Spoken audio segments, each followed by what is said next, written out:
शिक्षा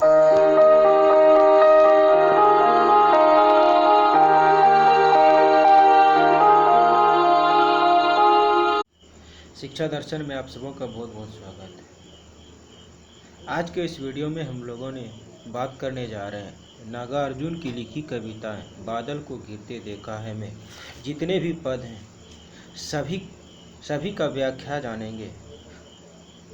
और इस वीडियो को शुरू करने से पहले बता दूं कि पदों का प्रसंग भी पूछा जाता है और इस वीडियो में मैं प्रसंग के साथ व्याख्या को जानेंगे।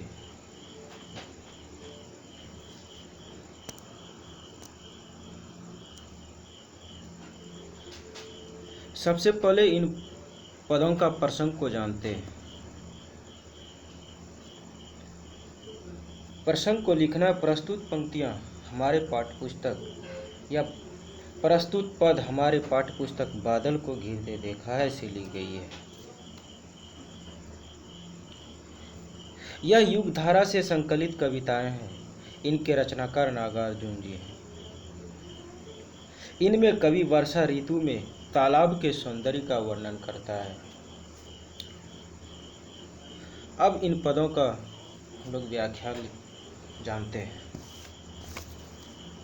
अमल धवल गिरी के शिखरों पर बादल को घिरते देखा है।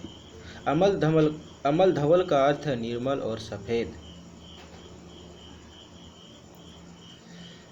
अमल धवल गिरी के शिखरों पर बादल को घिरते देखा है।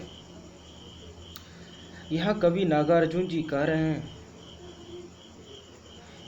कि मैं स्वयं अपनी आँखों से निर्मल और सफ़ेद हिमालय के शिखरों पर, हिमालय के चोटियों पर बादल को घिरते देखा है। छोटे छोटे मोती जैसे उसके शीतल तुहिन कणों को, शीतल का अर्थ है ठंडा, तुहिन कण का अर्थ है ओस की बूंदें। छोटे छोटे मोती जैसे उसके शीतल तुहिन कणों को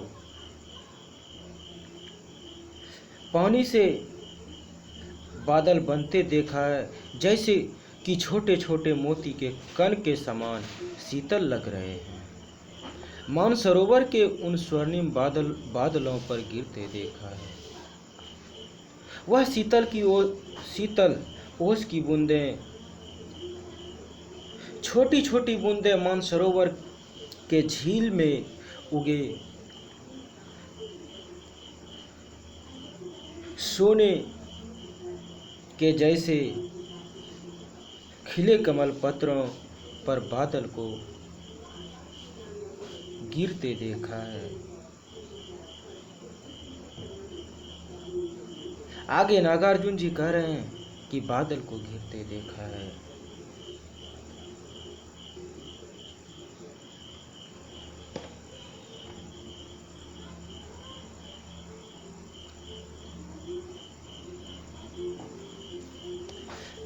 इन पदों की विशेष की बात करें तो इनमें प्रकृति का प्रतीकात्मक रूप का चित्रण किया गया है।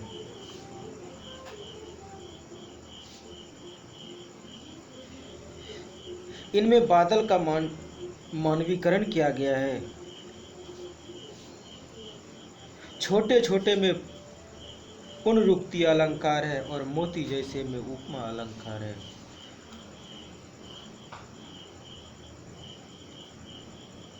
इनमें प्रकृति का आंखों देखा वर्णन हुआ है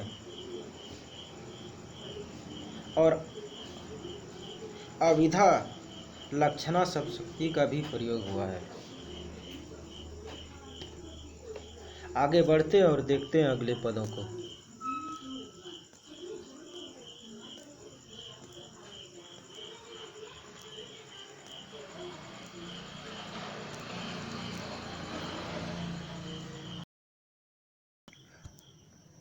अगले पदों को देखते हैं। तुंग हिमालय के कंधों पर छोटी बड़ी कई झीलें हैं। यहाँ इन पदों में तुंग का अर्थ है ऊंची या ऊंचा। तुंग हिमालय के कंधों पर ऊंची ऊंची हिमालय रूपी कंधों पर, हिमालय की ऊंची चोटियों पर छोटी बड़ी कई झीलें हैं, छोटी बड़ी कई झीलें मौजूद है। आगे कह रहे हैं कि उनके श्यामल नील सलील में समतल देशों से आकर। श्यामल का अर्थ है सावला, सुंदर। नील का अर्थ है नीला, और सलील का अर्थ है गहरा या गहरी। तो कवि कह रहे हैं कि उनके श्यामल नील सलील में समतल देशों से आकर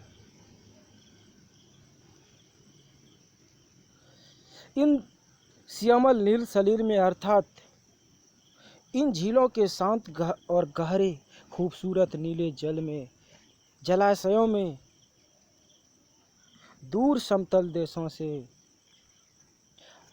आकर, मैदानी क्षेत्रों से आकर, मैदानी भागों से आकर,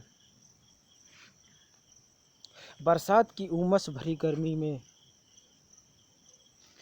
आकर पावस की उमस से आकुल तिक्त मधुर विष तंतु खोजते।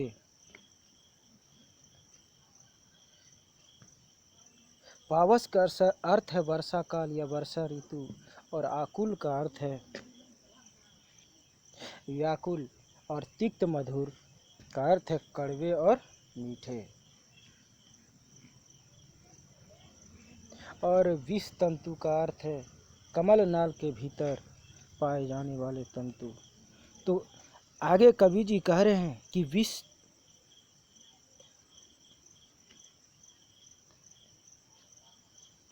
पावस की उमस से आकुल तिक्त मधुर विष तंतु खोजते हंसों को तीरते देखा है।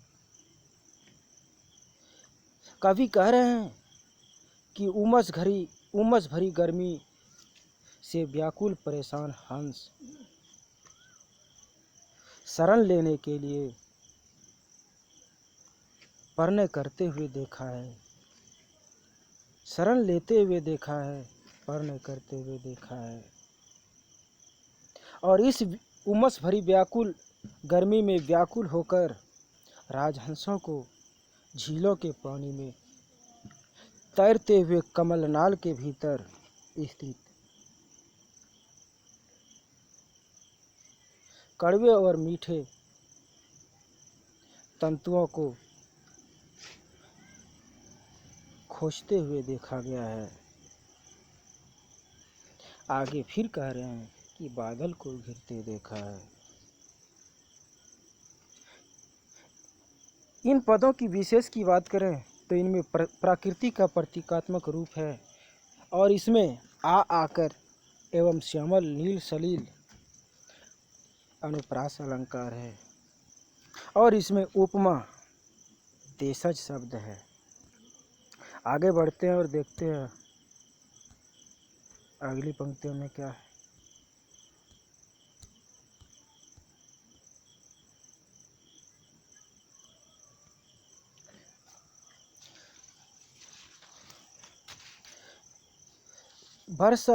बसंत ऋतु का सुप्रभात था, मंद मंद था अनिल बह रहा।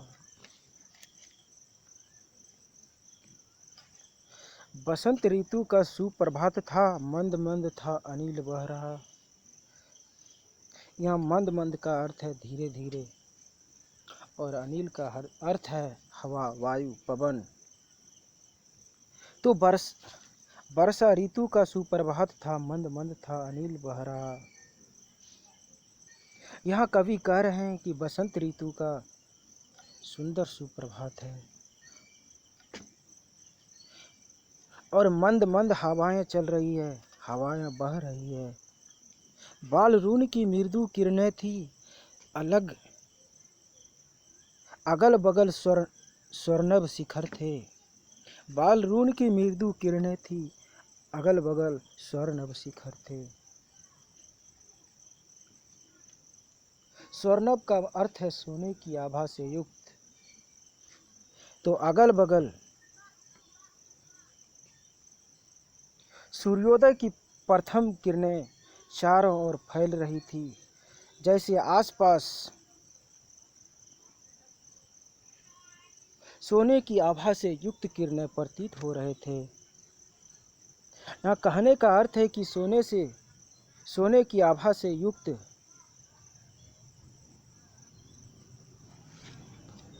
प्रतीत होना।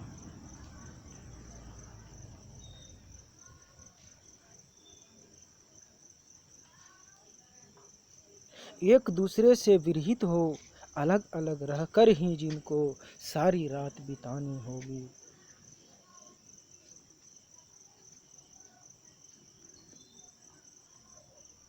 यहाँ कवि कह रहे हैं कि चकवा और चकवी प्रातः काल में ही ऐसे वातावरण में रहते हैं और रात्रि काल होते ही चकवा और चकवी अलग थलग पड़ जाते हैं, एक दूसरे से अलग हो जाते हैं।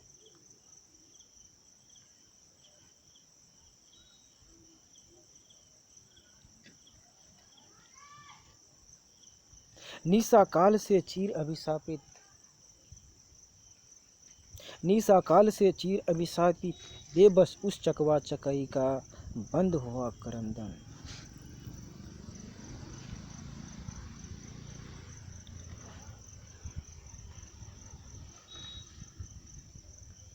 यहाँ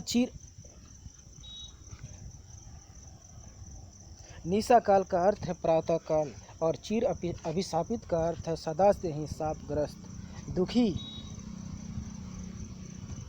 और करंदन का अर्थ है विलाप करना, रोना। तो कवि जी कह रहे हैं कि निशा काल से चीर अभिशापित बेबस उस चकवा चकई का बंद हुआ करंदन।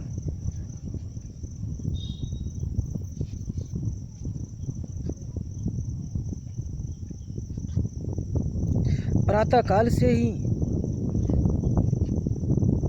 चकवा चकवी का अभिशापित जीवन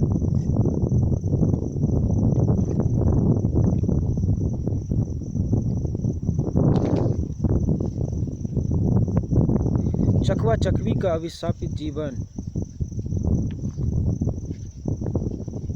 सुबह होते ही उनका क्रंदन समाप्त हो जाता है,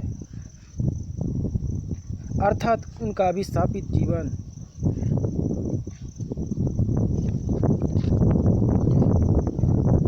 समाप्त हो जाता है।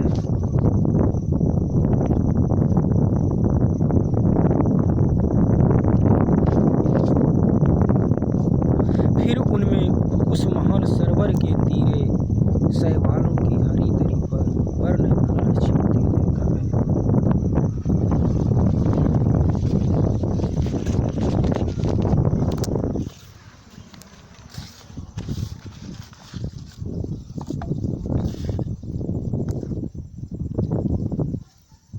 फिर उनमें उस महान सरोवर के तीरे शैवालों की हरी दरी पर ने कलह करते देखा है।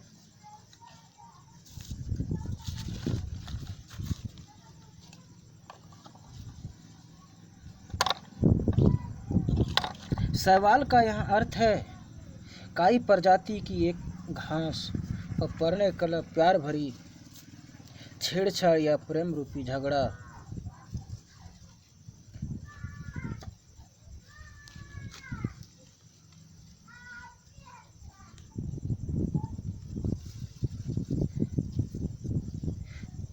चकवा चकवी फिर से उस महान सरोवर के किनारे शैवालों की हरी दरी पर अर्थात काई प्रजाति की घास के ऊपर देखा गया है, वर्ण क्रीड़ा करते देखा गया है। प्रेम की अभिव्यक्ति करते हुए देखा गया है। उस प्रेम की अभिव्यक्ति को मैंने अपनी आँखों से देखा है। आगे कवि जी कह रहे हैं कि बादल को घिरते देखा है।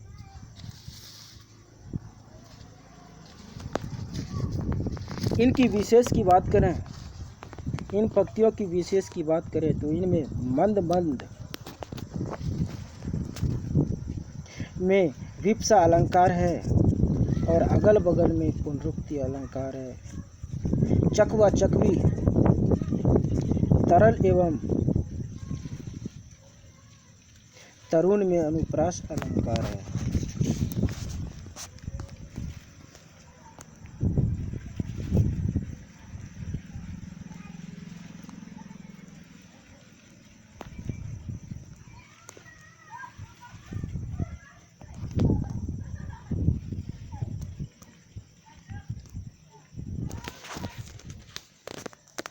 अगले पदों में कवि जी कह रहे हैं कि दुर्गम बर्फानी घाटी में 7 सहस्त्र फुट ऊंचाई पर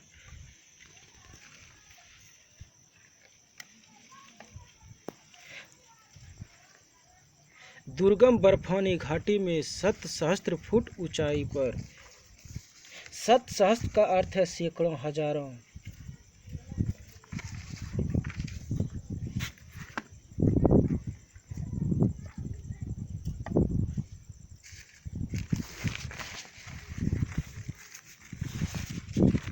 सैकड़ों हजारों फीट की ऊंचाई पर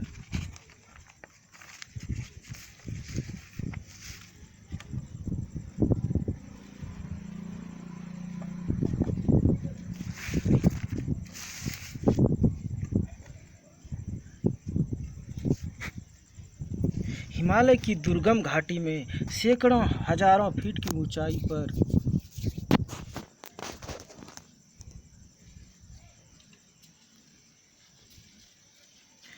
अलख नाभि से उठने वाले निज के ही उन्माद परिमल। दुर्गम घाटी के सैकड़ों हजारों फीट की ऊंचाई में दिखाई न देने वाले उस नाभि से उठने वाले निज उन्माद।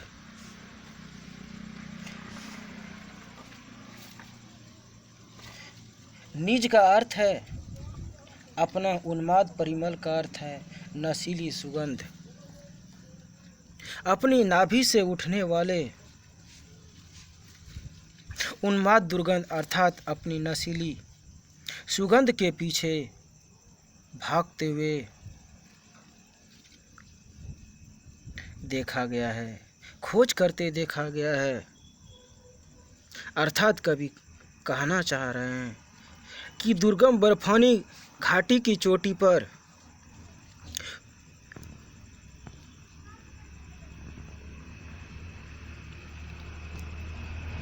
तरुण कस्तूरी मृग को अपने पर चिढ़ते देखा है। कवि कहना चाह रहे हैं कि ये दुर्गम बर्फानी घाटी में चोटियों में उन्होंने नवयुवक तरल तरुण का अर्थ है नवयुवा या नवयुवक।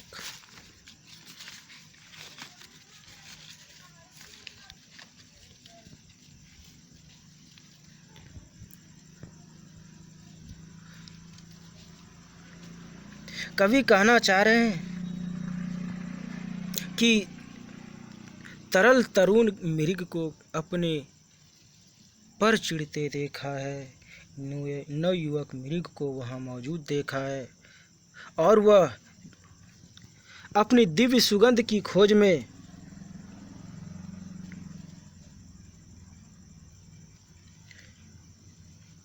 इधर उधर भागता फिरता है।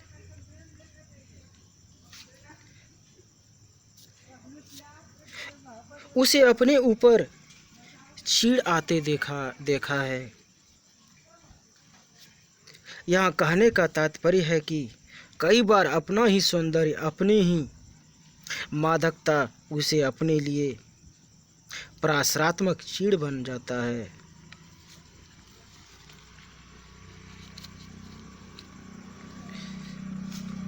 आगे कह रहे हैं कि बादल को घिरते देखा है। कभी एक बार फिर कह रहे हैं कि मैंने बादल को घिरते देखा है। इसकी विशेष की बात करें तो इसमें कस्तूरी सुगंध की खोज का सादृश्य वर्णन है, कोमलकांत शब्दावली का प्रयोग है और इसमें प्रकृति का प्रतीकात्मक रूप का चित्रण किया गया है।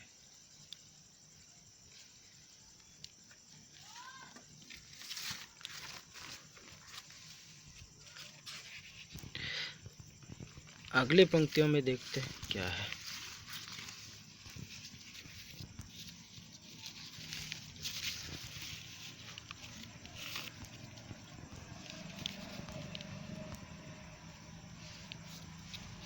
कहाँ गया धनपति कुबेर व कहाँ गई उसकी वह अलका।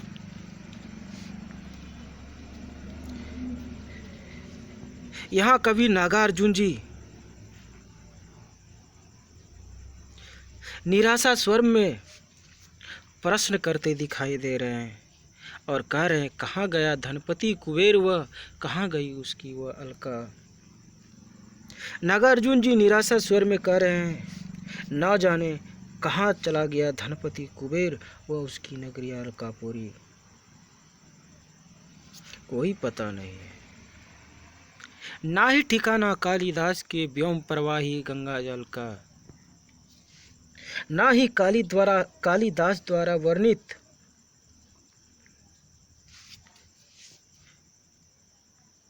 मेघदूतों में मेघदूत का जो वर्णन किया गया है, मेघदूतों में जिस आकाश गंगा का वर्णन किया गया है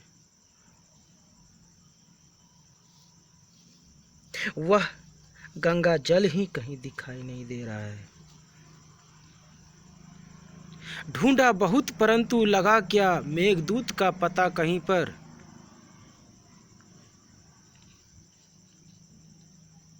ढूंढा बहुत परंतु लगा क्या मेघदूत का पता कहीं पर। बहुत ढूंढा बहुत तलाश किया फिर भी मेघदूत का पता नहीं चल पाया।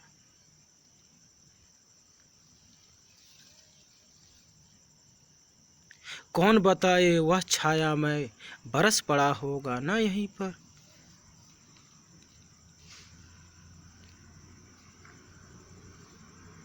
क्या पता वह मेघदूत छाया यहीं कहीं पर बरस तो नहीं गया है, मगर इसका पता कौन बताएगा।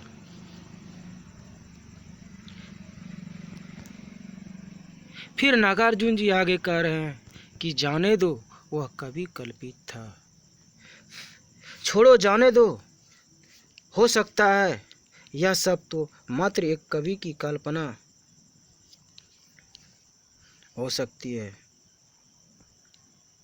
यह सब तो कवि की कल्पना थी। आगे कह रहे हैं कि मैंने तो भीषण जाड़ों में नभचुंबी कैलाश शीर्ष पर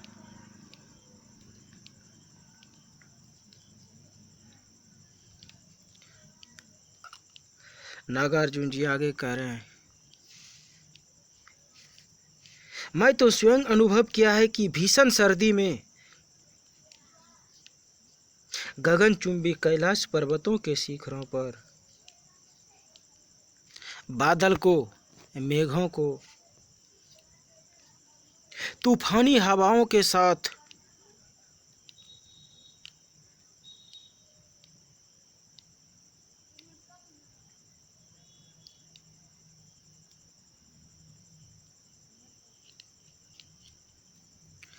मैंने तो भीषण जाड़ों में नभचुंबी कैलाश पर्वत पर मैं स्वयं अनुभव किया है कि भीषण सर्दी में गगनचुंबी कैलाश पर्वतों के शिखरों पर महामेघ को झंझा नील से गरज गरज भिड़ते देखा है। यहाँ झंझा नील का अर्थ है प्रचंड वायु या आंधी तूफान।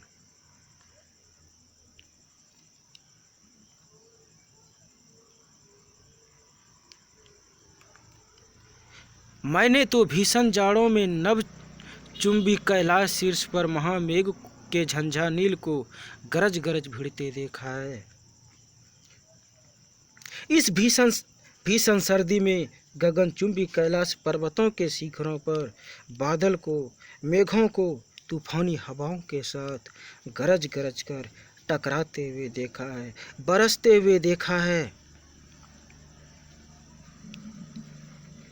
इस भीषण परिवेश के दृश्यों को मैंने स्वयं अनुभव किया है। आगे फिर कह रहे हैं कि बादल को घिरते देखा है।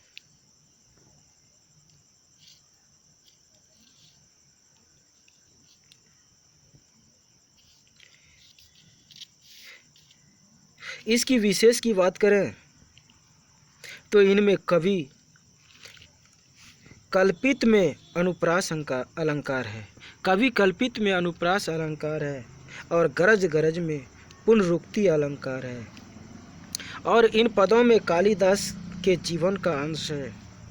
कवि के अनुसार सुंदरता का जन्म धरती से हुआ है।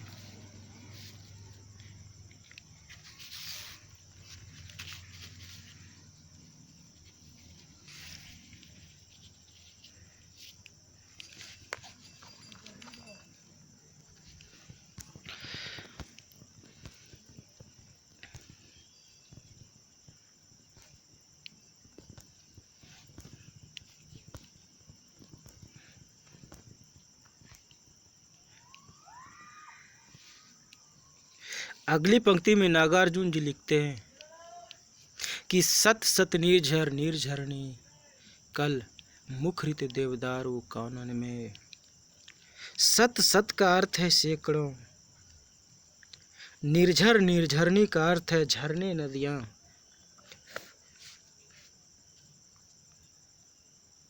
और मुखरित का अर्थ है ध्वनि, और कानन का अर्थ है बड़ा जंगल, घना जंगल। तो नागार्जुन जी कह रहे हैं सत सत निर्झर निर्झरणी कल मुखरित देवदारू कानन में।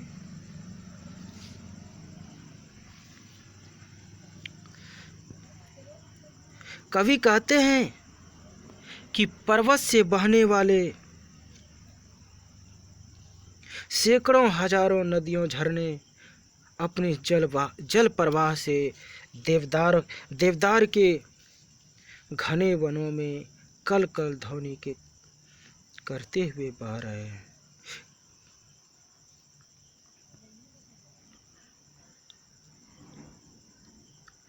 शोणित धवल भोज पत्रों से छाई हुई कुटी के भीतर,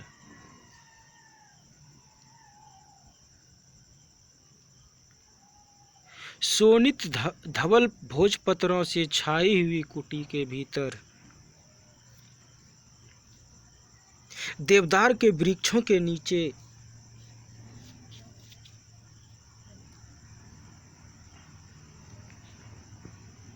धवल, यहाँ धवल का अर्थ है उजला सफेद निर्मल स्वच्छ। तो शोणित धवल भोजपत्रों से छाई हुई कुटी के भीतर देवदार के वृक्षों के नीचे से सफ़ेद भोजपत्रों से निर्मित कुटिया बनी हुई है। इसके अंदर रंग बिरंगे और सुगंधित फूलों से कुंतल को साजे। आगे कवि कह रहे हैं कि रंग बिरंगे सुगंधित फूलों के श्रृंगार किए हुए हैं। रंग बिरंगे फूलों के श्रृंगार किए हुए हैं अर्थात केश पर सजे हुए हैं, अर्थात केश पर सजे हुए हैं। यहाँ कुंतल का अर्थ है सिर के बाल या केश।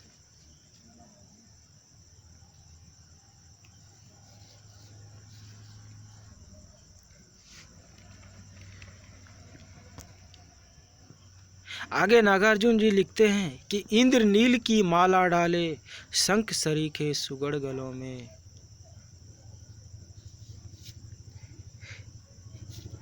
इंद्र नील अर्थात नीले रंग की कीमती पत्थर की माला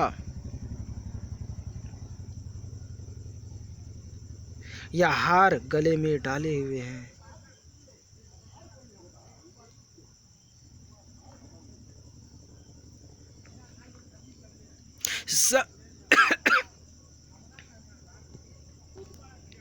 कानों में कुबले लटकाए सतदल लाल कमल वेनी में। शंख जैसे सुघड़ गलों में,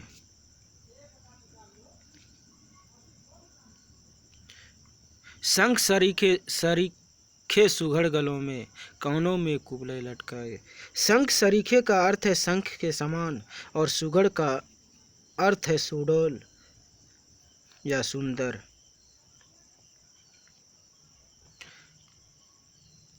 और कुबले का अर्थ है नीलकमल।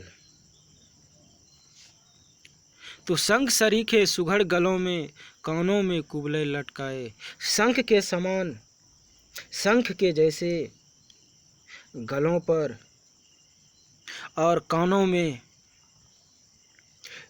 नीलकमल, और वेनी में अर्थात बालों की गुथी हुई चोटी में लाल कमल के फूल लटकाए हुए हैं।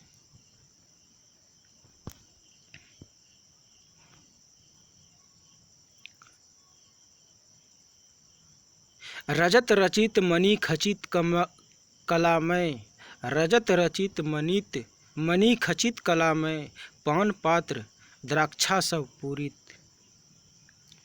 रखे सामने अपने अपने लोहित चंदन की त्रिपदी पर।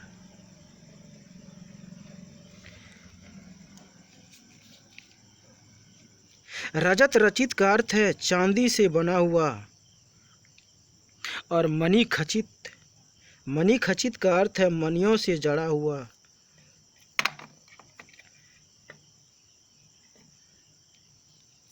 और पान पात्र का अर्थ है मदिरा पीने की पात्र या सुराही। और द्राक्षा सब का अर्थ है अंगूरों से बनी सूरा या मदिरा। और पूरित का अर्थ है पूर्ण किया हुआ या लबालब भरा हुआ। और लोहित का अर्थ है लाल। और त्रिपदी का अर्थ है तिपाई। तो रजत रचित मणि खचित कलामय, पान पात्र पर द्राक्षा सब पूरित, रखे सामने अपने अपने लोहित चंदन की त्रिपदी पर।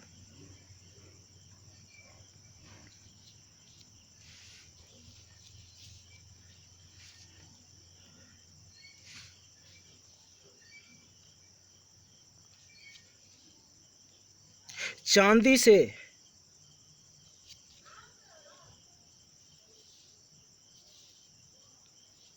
लाल चंदन की रजत रचित मणि खचित, लाल चंदन की तिपाई पर चांदी से बने और मणियों से जड़ी हुई पत्रों में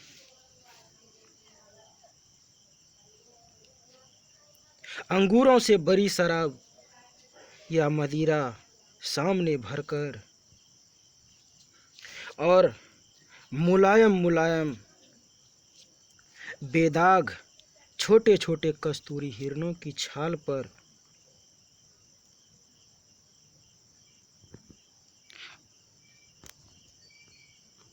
नरम निदाग बाल कस्तूरी मृग छालों पर पलथी मारे, मदिरारुण आँखों वाले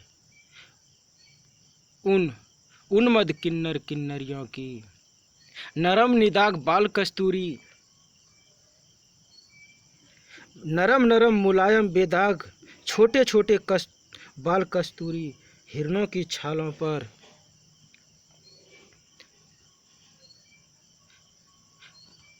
पलथी मारे बैठे हुए हैं। मदिरारुण आँखों वाले उन, यहाँ निदाग का अर्थ है दाग रहित, और मदिरारुण आँखें का अर्थ है मदिरा पीने से लाल हुई आँखें। तो मदिरारुण आँखों वाले उन उन्मद किन्नर और किन्नरियों। उन्मद का अर्थ है मदमस्त,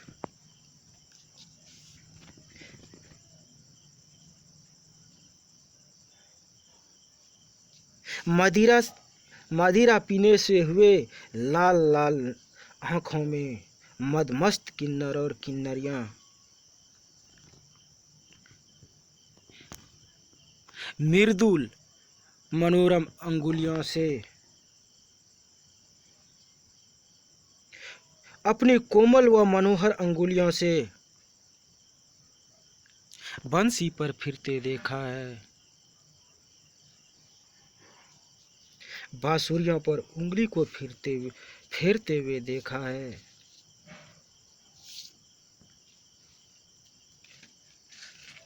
यहाँ नागार्जुन जी कह रहे हैं कि मदिरा से हुए लाल लाल नेत्रों से मदमस्त किन्नर और किन्नरियों की बांसुरियों पर अपनी कोमल और मनोहर अंगुलियों को फेरते हुए देखा है।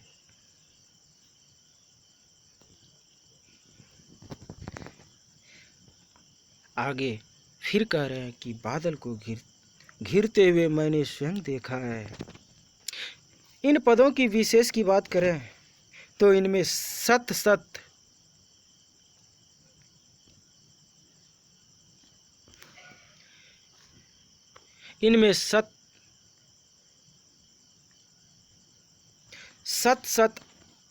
अपना में पुनरुक्ति प्रकाश अलंकार है।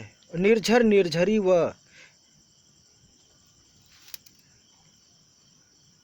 नरम निदाग में अनुप्रास अलंकार है और शंख सरीखे सुघड़ गलों में उपमा अलंकार है।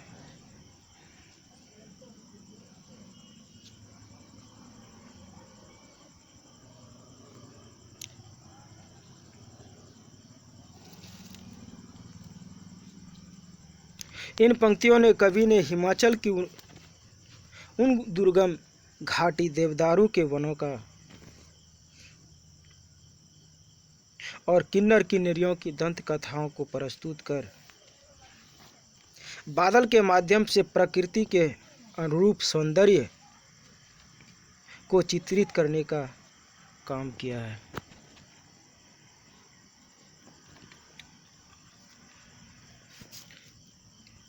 तो ये था बादल को घिरते देखा है में जितने भी पद थे सभी का व्याख्या हम लोगों ने देख लिया है।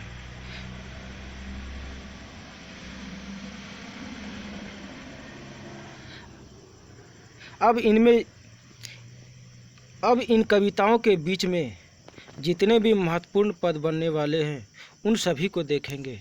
तो इनमें कुछ महत्वपूर्ण पद है उसको हमने खोज करके निकाला है, बीच से चुन करके निकाला है। तो देखते हैं वह पद क्या है। तो इनमें पहला पद है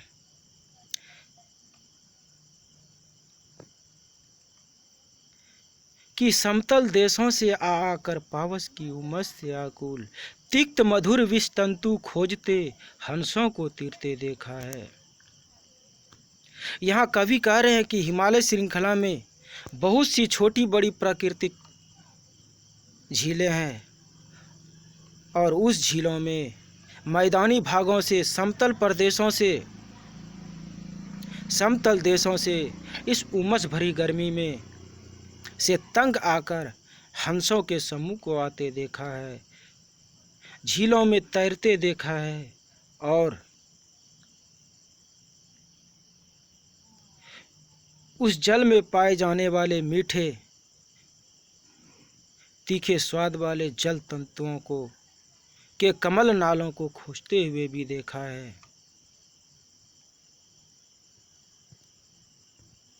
और वे इन झील में बहुत सुंदर लगते हैं। कहने का अर्थ है कि वर्षा ऋतु में हिमालय की झीलें इन हंसों का निवास स्थान बन जाता है।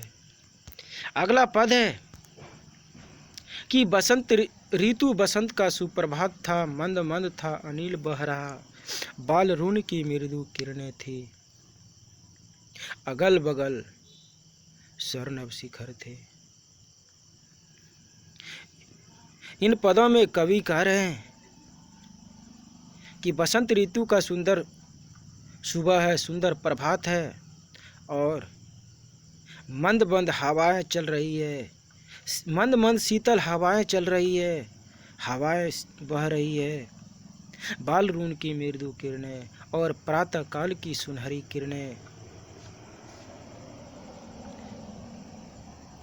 आसपास व्याप्त शिखरों को अगल बगल स्वर्णभ शिखर थे। आसपास व्याप्त किरणों को, विशाल किरणों को सोने के समान रंग में बिखेर रही है, रंग में रंग रही है। यहाँ कहने का भाव है कि बसंत ऋतु की सुबह की सुंदरता बहुत ही सुंदर और निराली होती है, बहुत ही सुंदर और मनमोहक होती है। अगला है ढूंढा बहुत परंतु लगा क्या, मेघदूत का पता नहीं, पर कौन बताए वह छाया में बरस पड़ा होगा न यहीं पर। जाने दो वह कभी कल्पित था। यहाँ कवि नागार्जुन जी कह रहे हैं कि कालिदास के द्वारा मेघदूत में जो अलकापुरी का जो वर्णन किया गया है, जो उल्लेख किया गया है, उसे बहुत ढूंढने की कोशिश किया, बहुत ढूंढने का प्रयास किया, लेकिन कहीं पता नहीं चल पाया।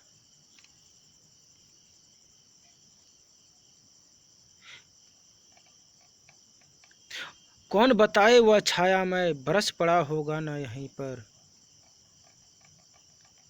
कौन बताएगा कि वह मेघ, वह बादल यहीं कहीं पर तो नहीं बरस गया है। यह कौन बताएगा।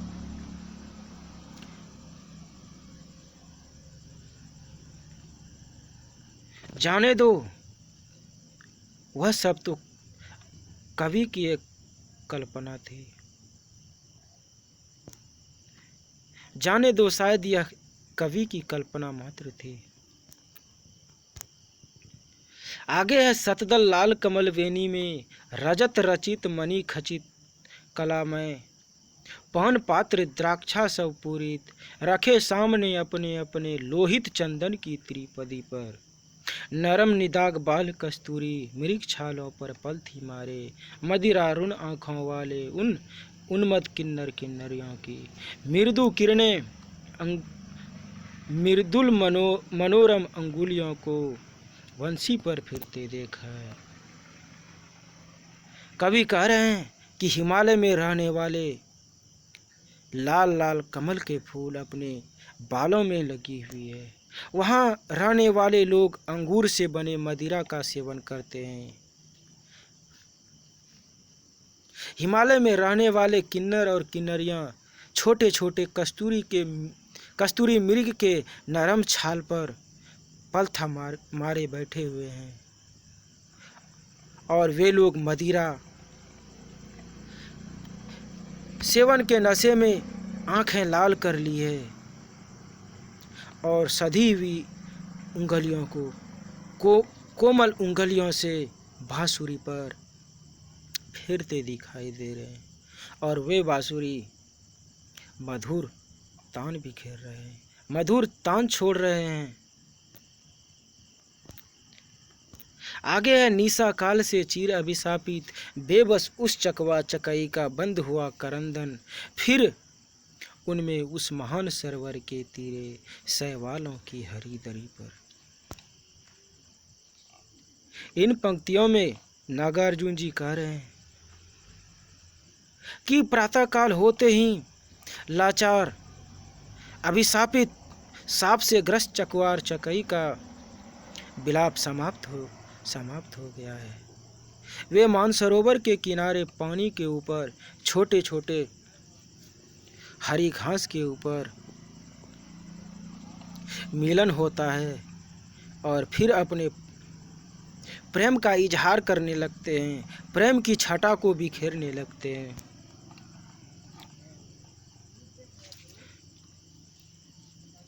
तो ये था बादल को घिरते देखा है में जितने भी पद थे उनके बीच से महत्वपूर्ण पदों को निकालकर मैंने आप लोगों को बताया है।